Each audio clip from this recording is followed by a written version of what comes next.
وعلى آله وصحبه أجمعين. أما بعد فأعوذ بالله من الشيطان الرجيم. بسم الله الرحمن الرحيم. ثاني اثنين إذ هما في الغار إذ يقول لصاحبه لا تحزن إن الله معنا صدق الله العلي العظيم. درود شریف پڑھیے. اللهم صل على سيدنا مولانا محمد والسلام عليك يا حبيب الله. الصلاة والسلام عليك يا رحمة للعالمين وعلى آلك وأصحابك يا شفيع المذنبين.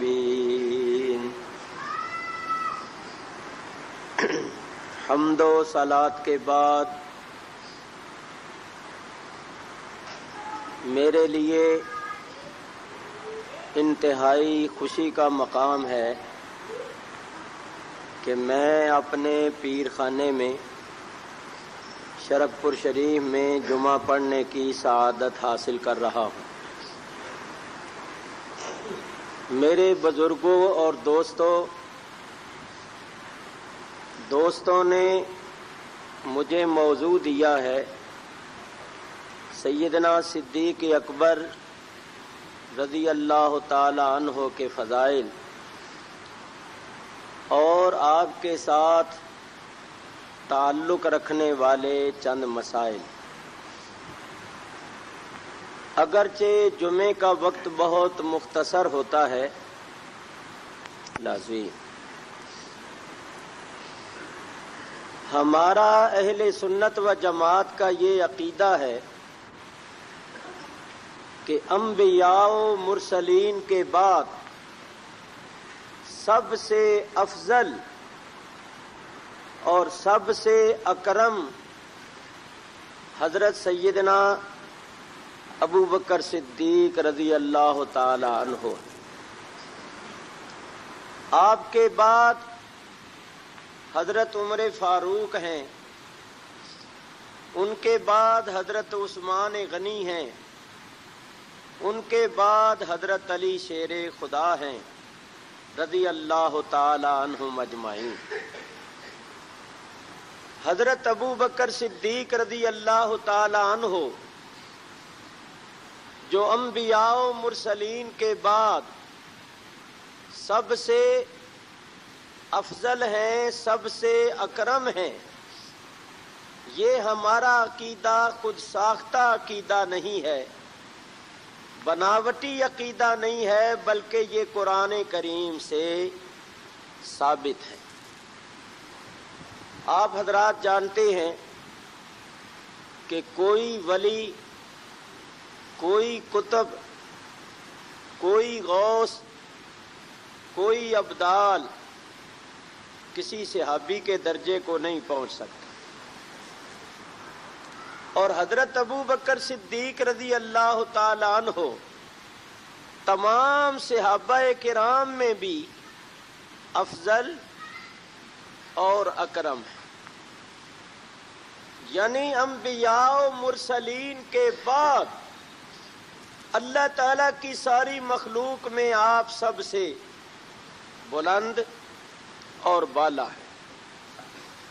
یہ عقیدہ جو ہمارا ہے یہ قرآن کی کن آیتوں سے ثابت ہے؟ جب حضرت ابو بکر صدیق رضی اللہ تعالی عنہ نے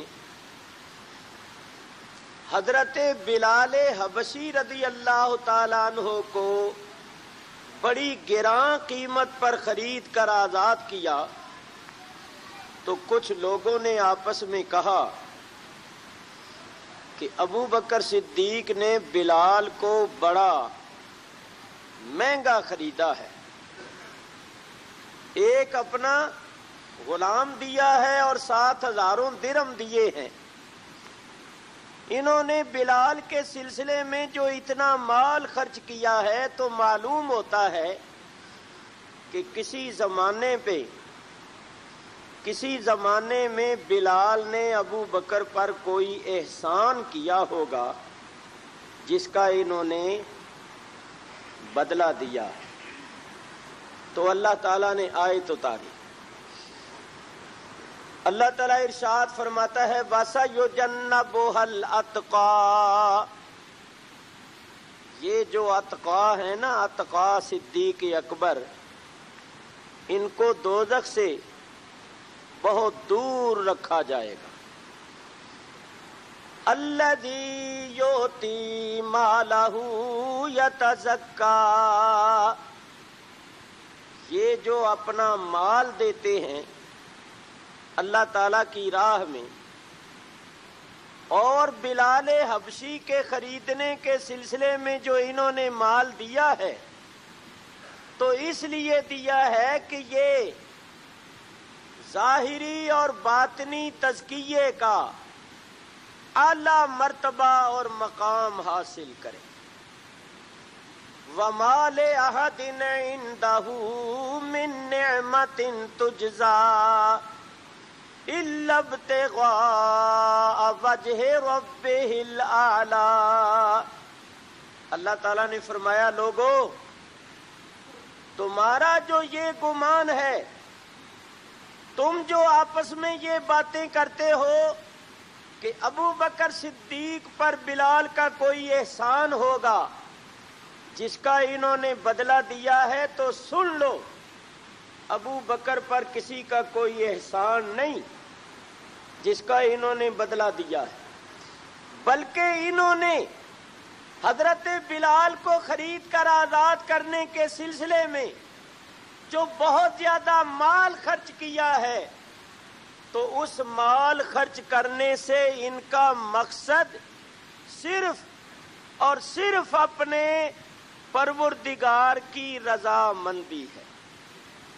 إِلَّا ابْتِغَاءَ وَجْهِ رَبِّهِ الْأَعْلَىٰ، ان کا مقصد سوائے رب اعلیٰ کی خوشنودی کے اور رضا مندی کے حصول کے اور کچھ نہیں۔ وَلَسَوْفَ يَرْضَىٰ، جب ان کا مقصد ہے کہ اللہ راضی ہو تو ان قریب اللہ راضی ہوگا۔ اور ایک تفسیر یہ بھی کی گئی ہے کہ ان کا مقصود ہے اللہ کو راضی کرنا، تو یہ اللہ کو راضی کرتے ہیں وَلَسَوْفَ يَرْضَىٰ، اور ان قریب اللہ ان کو راضی کرے گا۔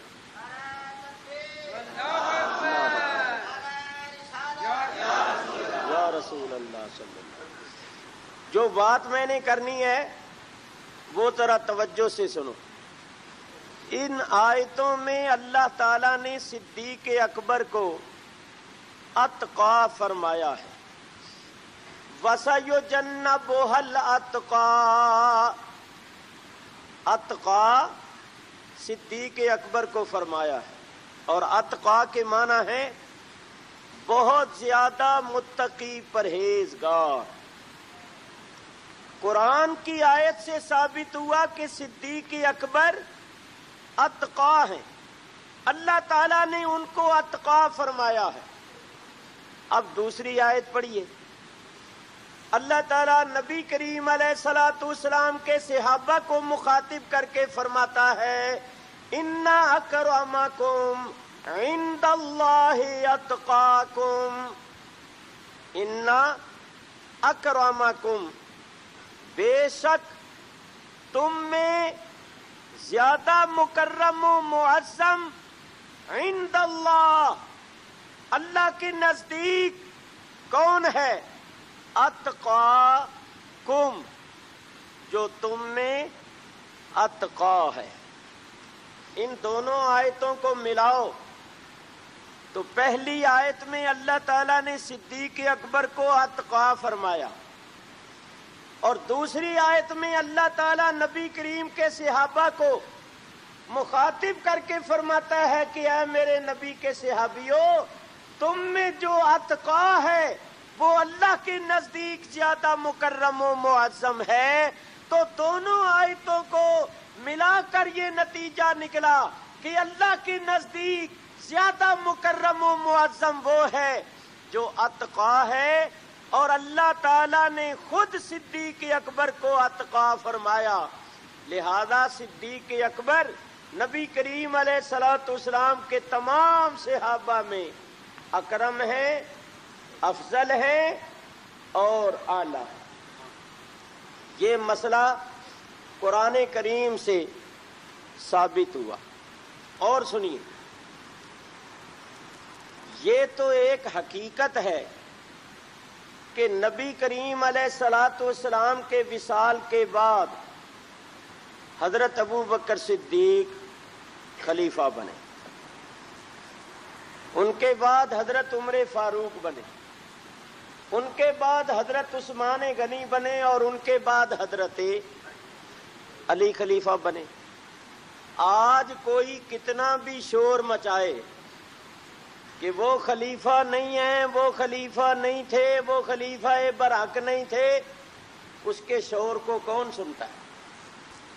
1350 سال بعد کوئی شور مچائے تو اس کے شور کی کیا اہمیت ہے؟ یہ تو ایک حقیقت ہے جس کا کوئی بھی انکار نہیں کر سکتا کہ حضور کے بعد حضرت ابو بکر صدیق رضی اللہ تعالیٰ عنہ خلیفہ بنے، اور اس وقت اصول یہ تھا کہ جو بھی خلیفہ بنے اس کے ہاتھ پر بیعت کی جائے۔ تو حضرت علی کرم اللہ تعالی وجہ الکریم نے حضرت ابو بکر صدیق کے ہاتھ پر بیعت کی۔ اس وقت یہ بھی اصول اور طریقہ تھا کہ خلیفہ وقتی 5 وقت نماز پڑھایا کرتا تھا اور جمعے کا خطبہ بھی وہی دیا کرتا تھا۔ تو حضرت ابو بکر صدیق رضی اللہ تعالیٰ عنہ امامت کے فرائض انجام دیتے تھے، تو حضرت علی شیر خدا کرم اللہ تعالی وجہ الکریم ان کے پیچھے نماز پڑھتے تھے۔ اسی طرح میرے دوستو بزرگوں، حضرت ابو بکر صدیق نے 2.25 سال خلافت کے فرائض انجام دیے، ان کے بعد حضرت عمر فاروق رضی اللہ تعالیٰ عنہ نے 10 سال خلافت کے فرائض انجام دیے، ان کے بعد حضرت عثمان غنی رضی اللہ تعالیٰ عنہ نے 12 سال خلافت کے فرائض انجام دیے۔ تو 12 اور 10 22 اور 2.25 24 برس تک حضرت علی کرم اللہ تعالی وجہ الکریم نے ان خلفائے ثلاثہ کا ساتھ دیا، ان کے پیچھے نمازیں پڑھی، ان کے ساتھ ہر طرح مخلصانہ تعاون کیا۔ کسی وقت بھی ان تینوں خلفاء کے خلاف انہوں نے آواز بلند نہیں کی، اور کسی مقام پر بھی انہوں نے اپنا حق نہیں جتایا کہ میرا حق تھا اور انہوں نے غصب کر لیا ہے، معاذ اللہ۔ کسی مقام پر بھی انہوں نے یہ نہیں کہا۔ یہاں میں ایک بات کرتا ہوں، یزید تخت نشین ہوا تو اس نے حضرت امام حسین رضی اللہ تعالیٰ عنہ سے بیعت طلب کی، تو امام نے انکار کر دیا کہ تو مسلمانوں کا امام اور امیر بننے کی اہلیت نہیں رکھ۔ حضرت امام حسین نے انکار کر دیا اور اس پر ڈٹ گئے، اور ایسا ڈٹے کہ کربلا کے میدان میں اپنا خاندان شہید کروا دیا، مگر قدم پیچھے نہیں ہٹایا۔ ذرا سوچو کہ حضرت امام حسین یزید کے ہاتھ پر بیعت نہیں کرتے کیونکہ ان کے نزدیک یزید مستحق امامت نہیں تھا۔ تو اگر حضرت علی کے نزدیک بھی یہ تینوں حضرات مستحق امامت اور خلافت نہ ہوتے تو حضرت علی کبھی ان کے ہاتھ پر بیعت نہ کرتے، کیونکہ وہ کسی سے دبنے والے نہیں تھے، وہ کسی سے ڈرنے والے نہیں تھے، وہ شیر خدا تھے، وہ اسد اللہ الغالب تھے۔ تو ان کا ان تینوں خلفاء کی بیعت کرنا، ان کے پیچھے 24 برس تک نمازیں پڑھنا اور ان کے ساتھ تعاون کرنا اور ان کی مخالفت نہ کرنا، اس بات کی دلیل ہے کہ ان کے نزدیک یہ تینوں خلفاء برحق تھے۔ نعرہ تکبیر، نعرہ رسالت، نعرہ تحقیق۔ اگر ان کے نزدیک یہ تینوں خلفاء برحق نہ ہوتے تو وہ کبھی ان کے ہاتھ پر بیعت نہ کرتے، کبھی ان کی اقتداء نہ کرتے۔ تو حضرت علی کا ان تینوں کی مخالفت نہ کرنا اور ان کے ہاتھ پر بیعت کر کے ان کے پیچھے نمازیں پڑھنا، ان کے ساتھ تعاون کرنا ان کے حق پر ہونے کی دلیل ہے۔ اور امام حسین کا یزید کی بیعت نہ کرنا یزید کے نااہل ہونے کی دلیل ہے۔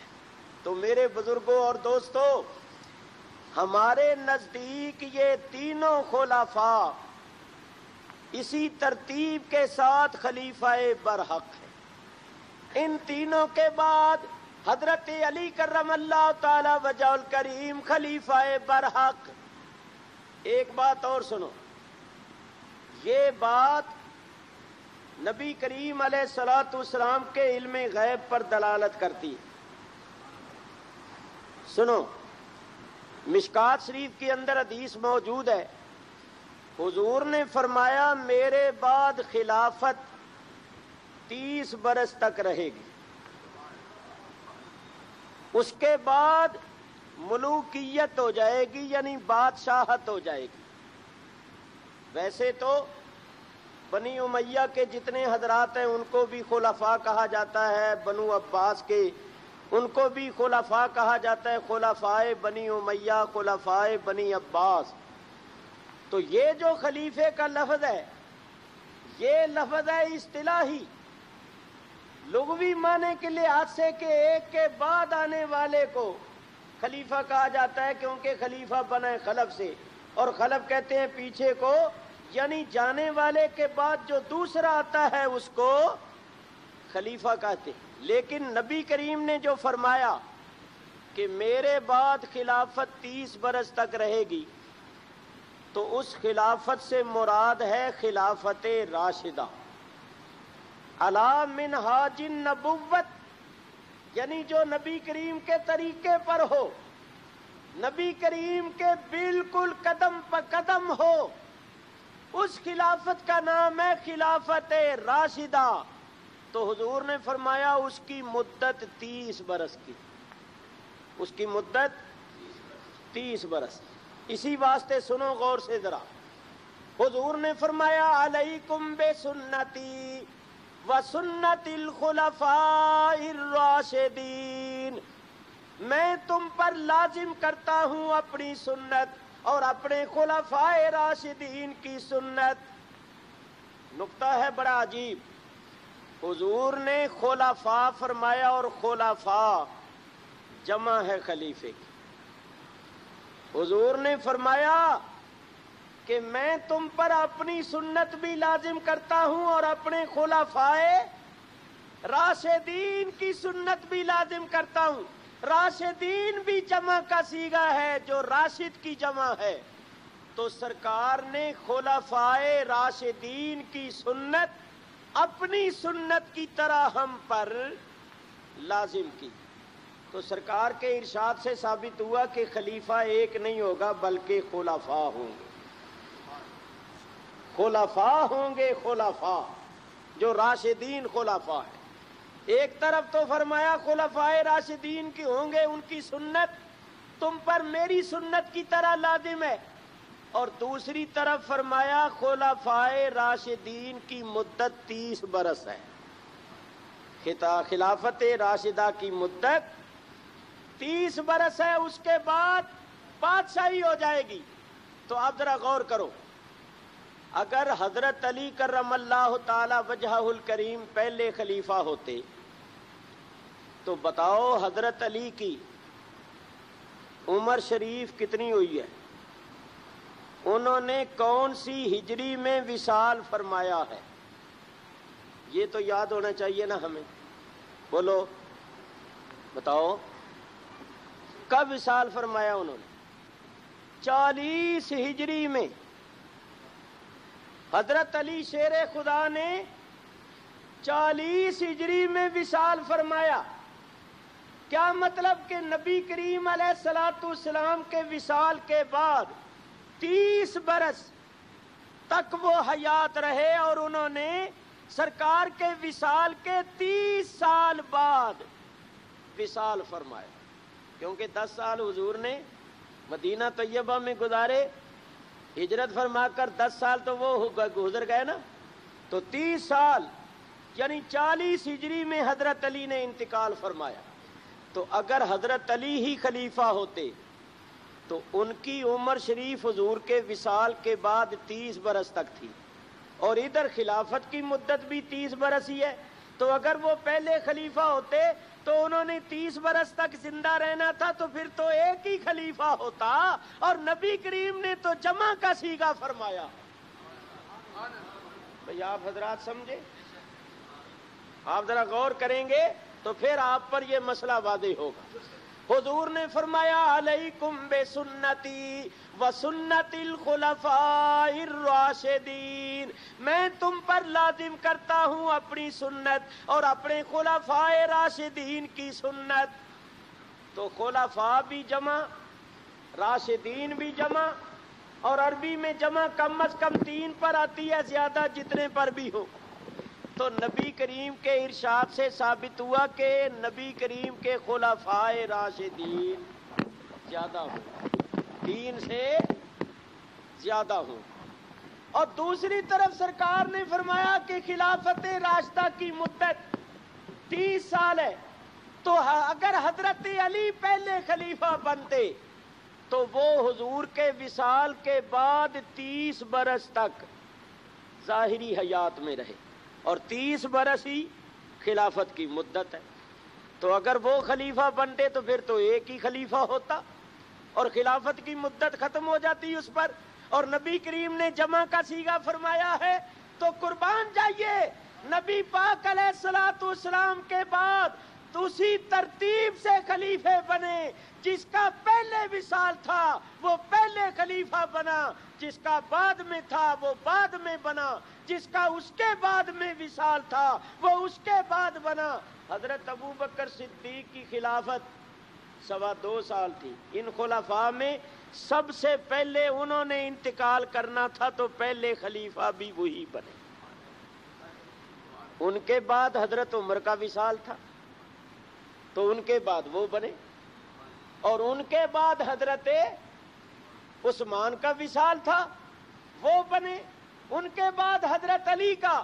تو یعنی جس طرح ان کی عمر کا اور وصال کا لحاظ تھا اسی ترتیب سے وہ خلیفہ بنے. سرکار دو عالم علیہ الصلوۃ والسلام کے یہ علم کی دلیل ہے. چنانچہ دیکھو حضور علیہ الصلوۃ والسلام جب ہجرت فرما کر مدینہ منورہ تشریف لے گئے تو حضور نے مسجد نبوی کی بنیاد رکھی، اپنے ہاتھ سے بنیاد رکھی. پہلا پتھر سرکار نے اپنے دستے مبارک سے لگایا اور فرمایا ابو بکر صدیق تم آؤ، میرے پتھر کے ساتھ تم رکھو. دوسرا پتھر انہوں نے لگایا، فرمایا عمر فاروق تم آؤ، تیسرا پتھر تم رکھو، ان سے رکھوایا. چوتھا حضرت عثمان غنی سے رکھوایا. پانچواں حضرت علی شیر خدا سے رکھوایا. تو پہلے تو خود پتھر رکھا، پھر حضرت ابو بکر سے، پھر حضرت عمر سے، پھر حضرت عثمان سے، پھر حضرت علی سے جو پتھر رکھوائے، بنیاد رکھی۔ صوفیاء کرام فرماتے ہیں یہ جو سرکار نے ترتیب سے پتھر لگوائے یہ خلافت کی ترتیب ہو رہی کہ ان کی خلافت بھی اسی ترتیب کے ساتھ ہو۔ تو سنو، اب میں قرآن کریم سے یہ مسئلہ آپ حضرات کے سامنے پیش کروں تاکہ کوئی یہ نہ کہے کہ محض قیاس آرائیاں ہیں یا حدیثیں ہیں، اور آج کل بہت سی ایسے لوگ ہیں جو حدیثوں کو مانتے نہیں، حالانکہ ہم تو قرآن کو بھی مانتے ہیں اور حدیث کو بھی مانتے ہیں۔ ہمارے حضرت پیر و مرشد غوث سمدانی شیر یزدانی حضرت میاں شیر محمد صاحب شرک پوری رحمت اللہ تعالی علیہ فرمایا کرتے تھے ہم نے تو اسی منہ سے حدیث سنی ہے جس منہ سے قرآن سنا ہے، اسی منہ سے ہم نے حدیث سنی ہے جس منہ سے قرآن سنا ہے۔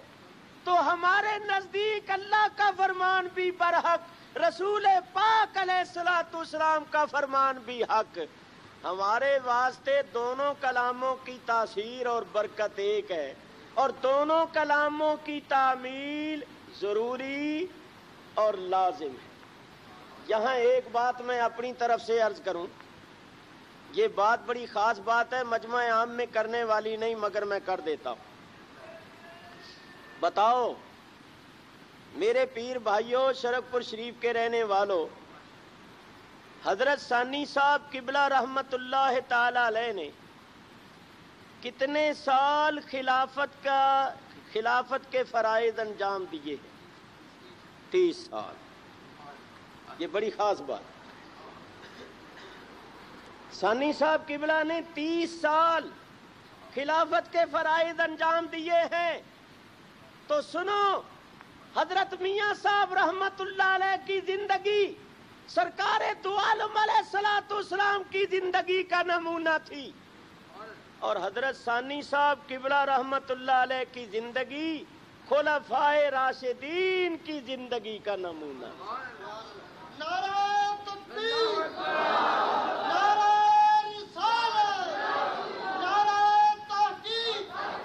تو جس طرح حضور نے فرمایا کہ میرے بعد خلافت راشدہ 30 برس تک رہے گی، ادھر بھی 30 برس تک خلافت راشدہ ہوئی۔ حضرت ثانی صاحب قبلہ رحمت اللہ علیہ کے زمانے میں لوگوں کو اس قدر اطمینان حاصل ہوا، فیض حاصل ہوا کہ حضرت میاں صاحب کے وصال سے جو ان کو صدمہ پہنچا تھا، ثانی صاحب قبلہ نے اس صدمے کو دور کر کے لوگوں کی دلجوئی کی، تسلی اور تشفی کی، اور حضرت میاں صاحب کے مشن کو بالکل قائم رکھا۔ تو خیر یہ ضمناً بات آ گئی، یہ بات عام مجمع میں کرنے والی نہیں ہے، کیونکہ سب لوگ اس قسم کی باتیں سمجھنے کی صلاحیت نہیں رکھتے۔ بعض لوگ جن کا ذہن الٹا ہوتا ہے، جن کی منفی سوچ ہوتی ہے، وہ دوسری طرف لے جاتے ہیں۔ آئیے اب میں قرآن کریم سے یہ مسئلہ عرض کروں۔ قرآن کریم کا 18واں پارہ سورہ نور نکال لو۔ اللہ تعالیٰ ارشاد فرماتا ہے وعد اللہ الذین آمنوا منکم وعملوا الصالحات لیستخلفنہم فی الارض۔ وعد اللہ، وعدہ کر لیا اللہ تعالیٰ نے، الذین آمنوا منکم وعملوا الصالحات، ان لوگوں سے جو تم میں سے ایمان والے ہیں اور نیک عمل کرنے والے ہیں۔ ادھر میری طرف دھیان کرو۔ وعد اللہ الذین آمنوا منکم وعملوا الصالحات، وعدہ کر لیا اللہ تعالیٰ نے ان لوگوں سے جو تم میں ایمان والے ہیں اور نیک عمل کرنے والے ہیں۔ منکم میں کم جو ہے یہ ضمیر خطاب ہے، اور مخاطب کون ہے جب یہ آیت اتری تھی؟ نبی کریم کے اصحاب، نبی کریم کے اصحاب کو اللہ فرماتا ہے کہ اے میرے نبی کے صحابیوں، اللہ نے تم سے وعدہ کر لیا ہے۔ تم میں سے کن سے وعدہ کیا ہے؟ الذین آمنوا، جو تم میں سے ایمان لا چکے ہیں، وعملوا الصالحات، اور نیک عمل بھی کر چکے ہیں، کیونکہ آمنو بھی ماضی کا صیغہ اور عاملو بھی ماضی کا صیغہ، اور بچے بھی جانتے ہیں کہ ماضی گزرے ہوئے زمانے کو کہتے ہیں۔